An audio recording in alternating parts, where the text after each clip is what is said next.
तो हेलो बच्चों, कैसे हैं आप लोग सही होइएगा। चलिए, आज आप लोग को हम थोड़ा बायोलॉजी को क्लास लेने जा रहे हैं। 10वां का चैप्टर नंबर 1 जैव प्रक्रम। चलिए, तो हम सोचें कि आप लोग को थोड़ा बायोलॉजी में कुछ पढ़ा देते हैं, क्योंकि कंटिन्यूटी देखते हैं कि बिहार बोर्ड के जो भी बच्चा होता है वो सब देखते हैं शुरू से मैथ पे बहुत ज़्यादा फोकस करता है। लेकिन मेरा आज मेन मकसद है कि आप लोग को बायोलॉजी में कुछ अच्छा नॉलेज देने का। और जैव प्रक्रम जो है ऐसा, आज आप लोग को ऐसा इस डिज़ाइन से पढ़ाएंगे कि आप लोग को पूरा दिमाग में बैठ जाएगा। बस आप लोग कॉन्सेंट्रेट कीजिए बोर्ड पे और देखिए कैसे जैव प्रक्रम एकदम आसानी से, एकदम सरल से सरल भाषा में हम कोशिश करेंगे कि आप लोग को समझाने के लिए। चलिए, तो जैव प्रक्रम को समझने से पहले देखिए, चैप्टर 1 क्लास का इस चैप्टर से बिहार बोर्ड में आपको 3 से 5 नंबर का क्वेश्चन पूछता है। आप लोग को ये बात याद रखेगा। ऑब्जेक्टिव और सब्जेक्टिव मिलाकर बिहार बोर्ड में जैव प्रक्रम से 3 से 5 नंबर का क्वेश्चन पूछता है। तो आज हम लोग यही देखेंगे कि 3 से 5 नंबर हम लोग को कैसे बिहार बोर्ड में कवर करना है। मतलब इस चैप्टर से हर हाल में हम लोग को ये मतलब चाहिए तो चाहिए। चलिए, अब कैसे चाहिए तो इसको हम लोग अब क्या करते, थोड़ा समझने की कोशिश करेंगे। ठीक है ना बाबू। चलिए, अब सबसे जैव प्रक्रम होता क्या है, यानी हम लोग का जो पहला जो टॉपिक है इस चैप्टर का नाम है जैव प्रक्रम। इसको इंग्लिश में हम लोग बोलते हैं लाइफ प्रोसेस। इसको इंग्लिश में बाबू हम लोग क्या बोलते हैं, लाइफ प्रोसेस। तो जैसे हम जैव प्रक्रम को हम लोग संधि विच्छेद करेंगे, जैसे हम लोग कोई चीज़ का संधि विच्छेद करते हैं। जैसे विद्यालय का अगर हम लोग संधि विच्छेद करते हैं तो क्या लिखते हैं बाबू, विद्या जोड़ आलय, करते कि नहीं करते हैं। उसी तरह अगर हम लोग जैव प्रक्रम का संधि विच्छेद करें तो जैव का मतलब होता है बाबू जीव। जैव का मतलब क्या होता है बाबू, जीव। यानी जैव प्रक्रम का अर्थ क्या होता है, हम आज वही आप लोग को समझा रहे हैं। तो जैव का मतलब होता है जीव, अब प्रक्रम का मतलब होता है विकास। क्या होता है बाबू, प्रक्रम का मतलब विकास। क्या होता है, विकास। इसको विकास बोलिए या क्रम बोलिए या इसको विकास बोलिए, क्रम बोलिए या नियमित दर नियमित बोलिए। नियमित दर नियमित बोलिए। तो आप लोगों को समझाएंगे कि जैव प्रक्रम क्या होता है। जैसे किताब में आपको दिए हुआ है कि वे सारी प्रक्रियाएं जिसके द्वारा जीवों की अनुरक्षण होती है उसे हम जैव प्रक्रम कहते हैं। अच्छा, यहाँ पे जो बुक में दिया हुआ है ये आपको समझ में आया, नहीं समझ में आया। सिर्फ बुक में दिए हुआ है कि वे सारी प्रक्रियाएं जिसके द्वारा जीवों के विकास होती है। तो बाबू कौन सी प्रक्रिया है, तो आज हम आप लोग को समझा रहे हैं कि इसमें कौन कौन सी प्रक्रिया होती है। यानी जीव में सबसे प्रक्रिया होगी कौन सी, श्वसन। क्या होगा बाबू, श्वसन। पहला जो प्रक्रिया होगा श्वसन। दूसरा होगा परिवहन। क्या होगा बाबू, परिवहन। श्वसन, परिवहन, उत्सर्जन। उत्सर्जन क्या होगा, उत्सर्जन। श्वसन, परिवहन, उत्सर्जन। उसके बाद होगा बाबू जनन। उसके बाद क्या होगा, जनन। देखिए, जैसे इसमें दिए हुआ है बुक में कि वे सारी प्रक्रियाएं जिसके द्वारा जीवों की अनुरक्षण होती है, यानी जीवों की विकास होती है। तो कौन सारी प्रक्रिया, तो सबसे पहले जीव क्या करेगा बाबू, श्वसन करेगा, तब परिवहन करेगा, तब उत्सर्जन करेगा, तब जनन करेगा। यानी सपोज दैट ये सारी जब प्रक्रिया करेगी तब जाके जीव को विकास होगा। उसी प्रोसेस को या उसी प्रक्रिया को हम लोग जैव प्रक्रम बोलते हैं। आया समझ में। जैव प्रक्रम का मतलब होता है बाबू कि वे सारी क्रियाएं, तो कौन सारी क्रियाएं, तो श्वसन, परिवहन, उत्सर्जन और जनन। अगर ये सारी प्रक्रिया अगर जीव कर रही है, कोई भी जीव, तो समझ जाइए क्या हो रहा है, जीवों का विकास हो रहा है। क्या हो रहा है बाबू, जीवों का विकास हो रहा है। और यही सारी घटनाओं को हम लोग क्या बोलते हैं बताओ, इसी सारी घटनाओं को हम लोग बोलते हैं जैव प्रक्रम। आ रहा है ना आप लोग को समझ में। देखिए, एकदम आसान से आसान भाषा में हम कोशिश करेंगे आप लोग को समझाने की। अब देखिए, मान लीजिए सपोज दैट ये कोई जीव है। सपोज दैट गौर से देखिएगा थोड़ा। जैसे मान लीजिए सपोज दैट ये कोई एगो जीव हो गया। गौर से देखिए, है ना। ये मान लीजिए कोई जीव है, ठीक है बाबू, है ना। अब देखिए थोड़ा, अब देखिए, ये मान लीजिए बाबू कोई जीव है, ठीक है ना। अब ये जीव क्या है कि इस जीव में देखिएगा 4 गो चीज आपको मिलेगा। सबसे पहले ये श्वसन करेगा बाबू। क्या करेगा? श्वसन। क्या करेगा बाबू? श्वसन। उसके बाद क्या होगा? परिवहन। परिवहन भी बताएंगे चैप्टर नंबर 2 में। उसके बाद उत्सर्जन। क्या होगा बाबू? उत्सर्जन। उसके बाद क्या होगा? जनन। क्या होगा उसके बाद? जनन। ये सब प्रक्रिया कहाँ पे हो रहा है? कोई जीव में हो रहा है। अगर मान लीजिए कोई जीव में अगर श्वसन, परिवहन, उत्सर्जन और जनन, ये सारी प्रक्रिया अगर हो रही है तो आप समझिए वो जीव को हम क्या कहेंगे? जैव प्रक्रम। यानी जैव प्रक्रम का मतलब हुआ कि जीव विकास कर रही है, जिस क्रिया के द्वारा या जिस प्रक्रिया के द्वारा जीव विकास कर रही है उसी को हम लोग क्या बोलेंगे? जैव प्रक्रम। तो कौन कौन क्रिया के द्वारा विकास कर रहा है? श्वसन, परिवहन, उत्सर्जन और जनन। याद रहेगा ना हमेशा, तो नोट कर लीजिए। अगर आपसे कोई पूछे कि जैव प्रक्रम किसे कहेंगे तो बोलेंगे वे सारी क्रिया जिनके द्वारा जीवों में विकास होती है,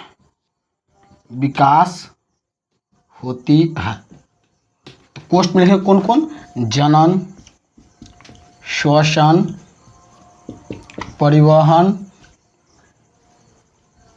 और उत्सर्जन। उसे ही हम जैव प्रक्रम कहते हैं। प्रक्रम कहते हैं। उतार लीजिए। आया समझ में? चलिए हम थोड़ा पीछे आते हैं, आप लोग उतार लीजिए।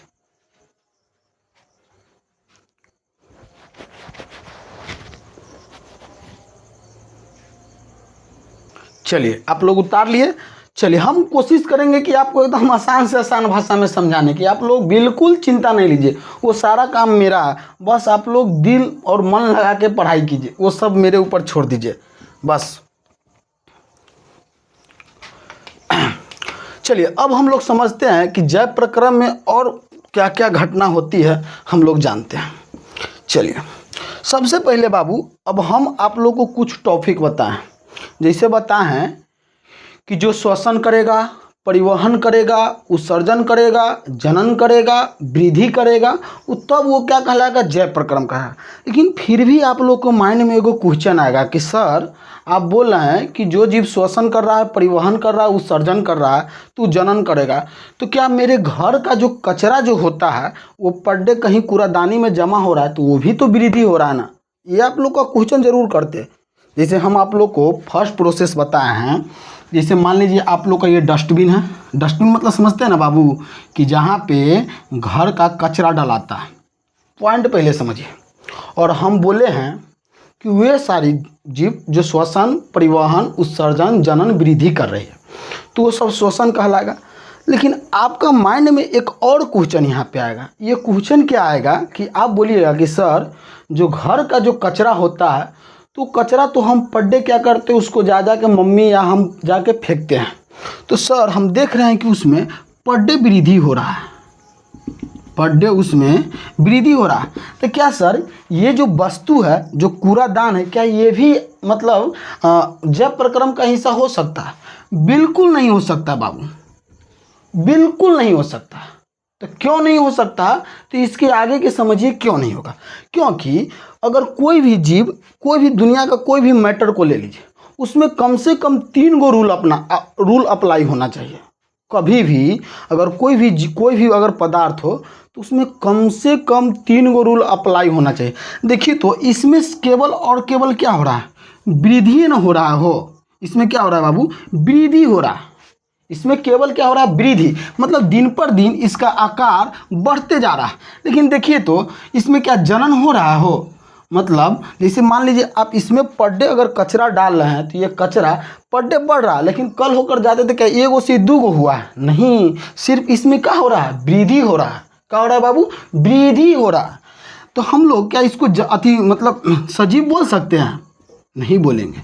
इसके लिए कम से कम सजीव लाने के लिए कम से कम उसमें 3 गो गुण होना चाहिए।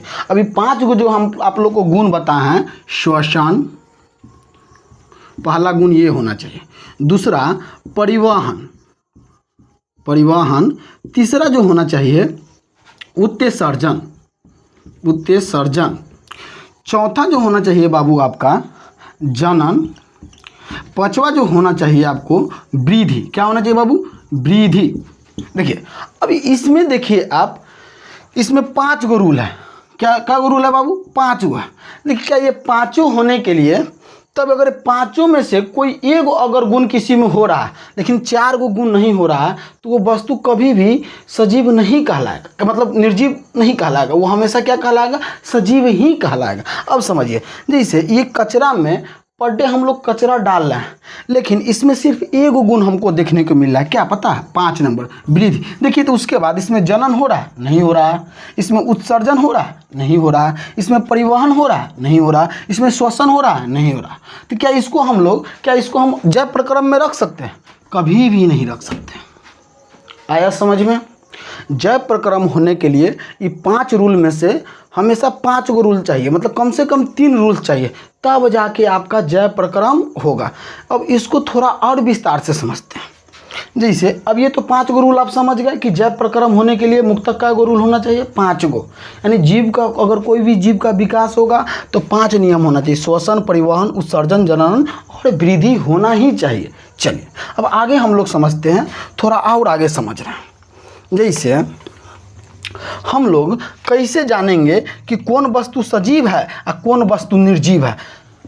जैसे जो कोई भी जो वस्तु है दुनिया में, 2 तरह के वस्तु, या तो एक सजीव है या तो एक निर्जीव है। अगर हम कैसे चिन्हेंगे कि ये वस्तु सजीव है और ये वस्तु निर्जीव है? तो आइए समझते हैं। सबसे पहले हम लोग यहाँ पे एक लिख रहे हैं बाबू, सजीव। क्या लिख रहे हैं बाबू? सजीव। पहला टॉपिक मेरा क्या है? सजीव है। क्या है बाबू?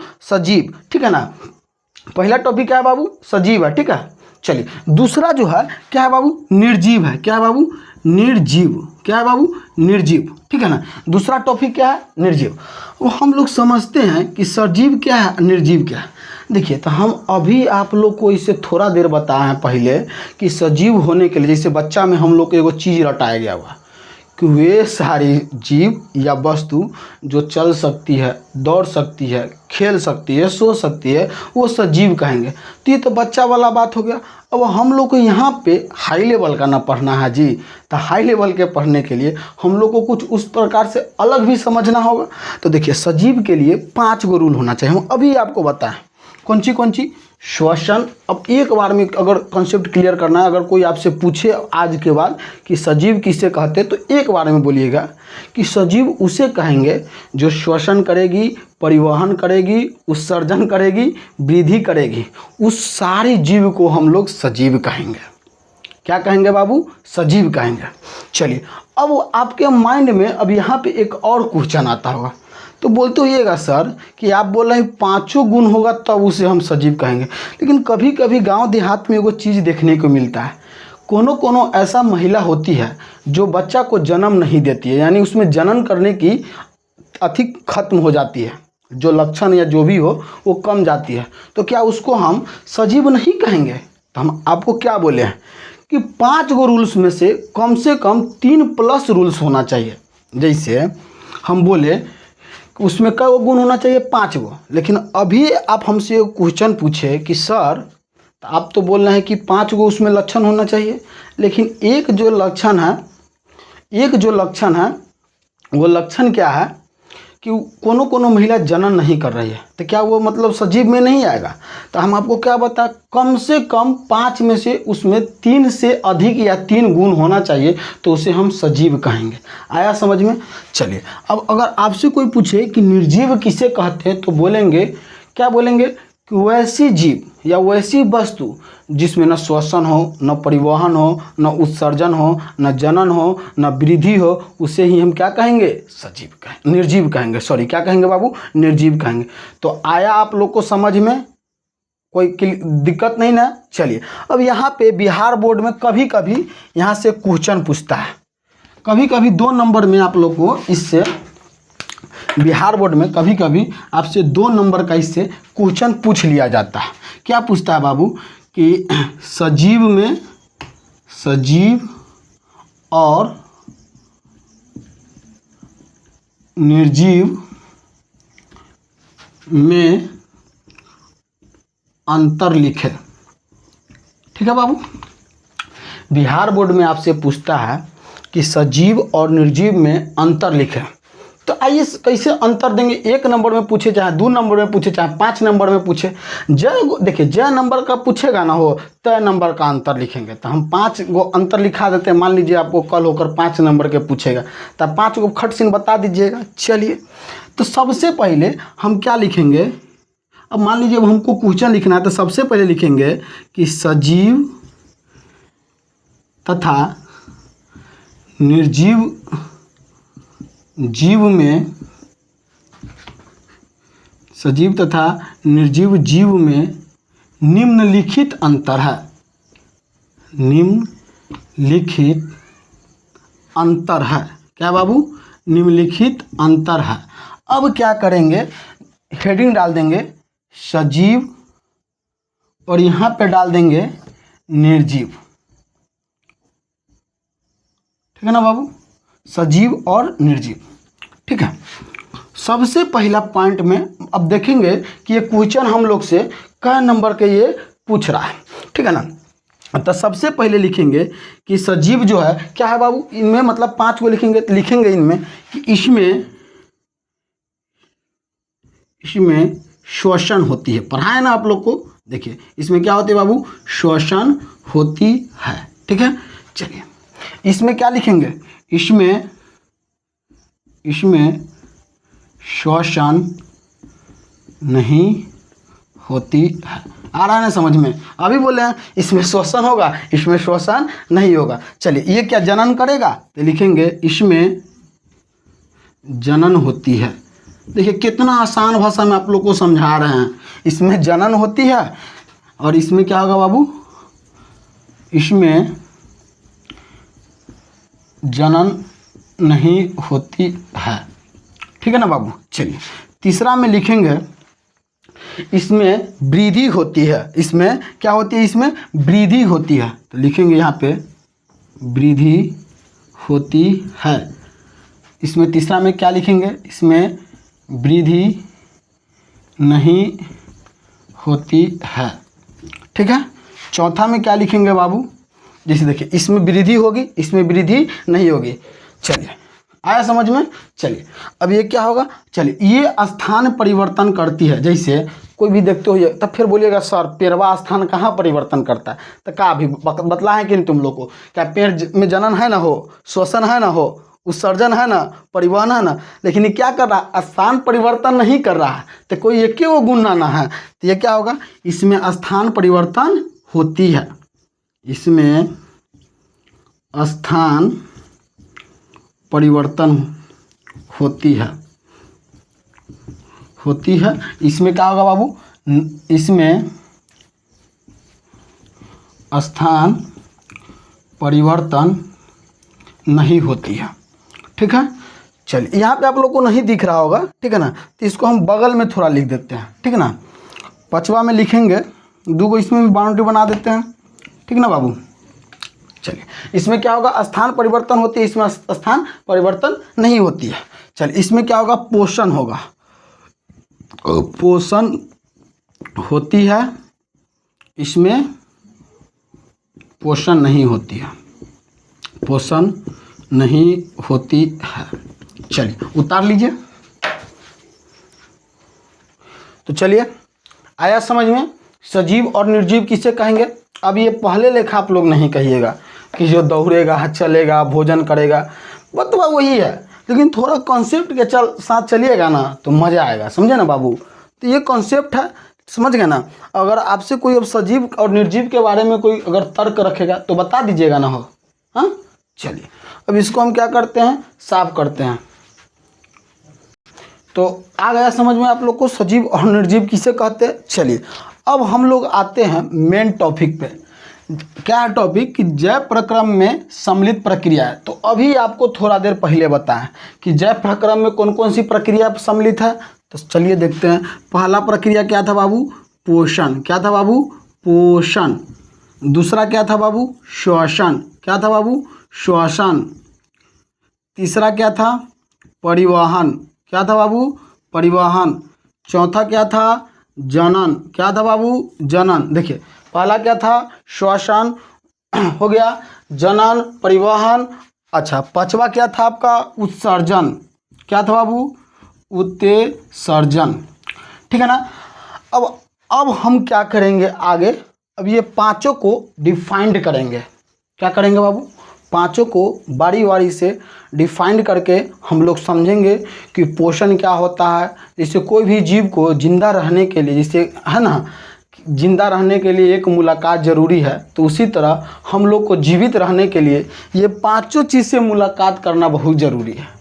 अगर ये पांचों चीज़ से हम लोग को मुलाकात नहीं होगा बाबू, तो हम लोग क्या करेंगे? मर जाएंगे, है ना। क्या हो जाएगा? हम लोग का लाइफ प्रोसेस हो भी नहीं करेगा, तो क्या करेंगे? मर जाएंगे। तो हम लोग को जिंदा रहने के लिए क्या ज़रूरी है? ये पांचों चीज़ ज़रूरी है, ना कि जिंदा रहने के लिए मुलाकात ज़रूरी है। वो सब कुछ नहीं होता है। क्या ज़रूरी है? श्वसन, मतलब पोषण, श्वसन, परिवहन, जनन और उत्सर्जन। और हम ये पांचों को बारीकी से समझेंगे ये सब होता क्या है। ठीक है ना। तो सबसे पहले इस चारों को मिटा देते हैं, ठीक ना बाबू।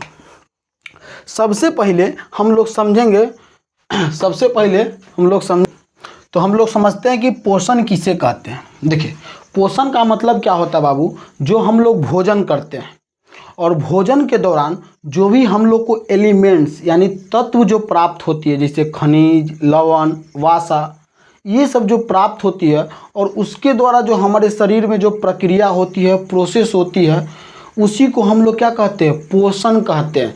यानी जो भी हम लोग क्या करते हैं? भोजन करते हैं। क्या करते हैं बाबू? जो भी हम लोग भोजन करते हैं और भोजन के द्वारा हम लोग को जो भी तत्व मिलता है, यानी एलिमेंट्स मिलता है, जैसे खनिज, लवण, वासा, ये सब मिलता है, उसी को हम लोग क्या कहते हैं बाबू? पोषण कहते हैं। तो लिखेंगे कि भोजन के द्वारा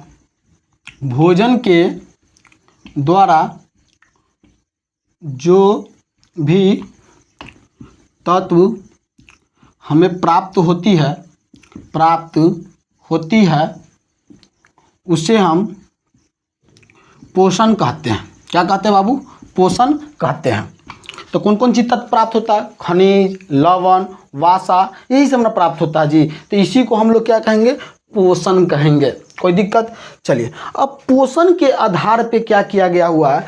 जीव को दो भागों में बांटा गया हुआ है। पोषण के आधार पे, यानी जैसे भोजन यानी खाना खाने के अनुसार, मतलब जीव को कितने भागों में बांटा गया हुआ? दो भागों में बांटा गया हुआ। यानी पोषण के आधार पे जीवों को कितने भागों में बांटा गया हो? तो लिखेंगे यहाँ पे कि पोषण के आधार पर जीवों को दो वर्गों में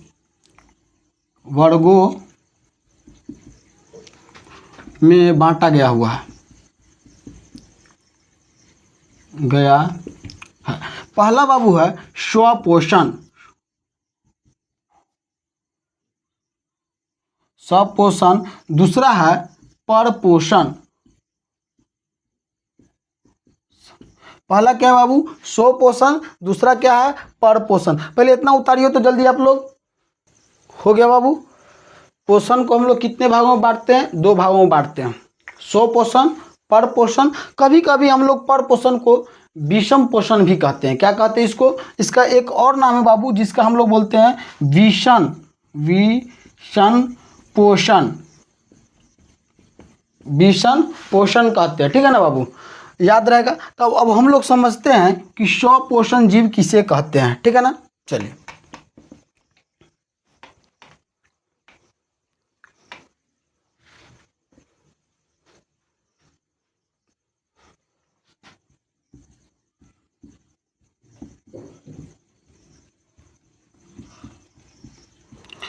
स्वपोषी या स्वपोषण जीव किसे कहते हैं, इसके बारे में हम लोग समझते हैं कि देखिए इसको किताब में दिया हुआ है कि वैसा जीव जो अपना भोजन स्वयं बनाती है, मतलब वैसा जीव जो अपनी भोजन स्वयं बनाती है, किसी अन्य जीव पे आश्रित नहीं होती है, उसे हम स्वपोषण कहेंगे।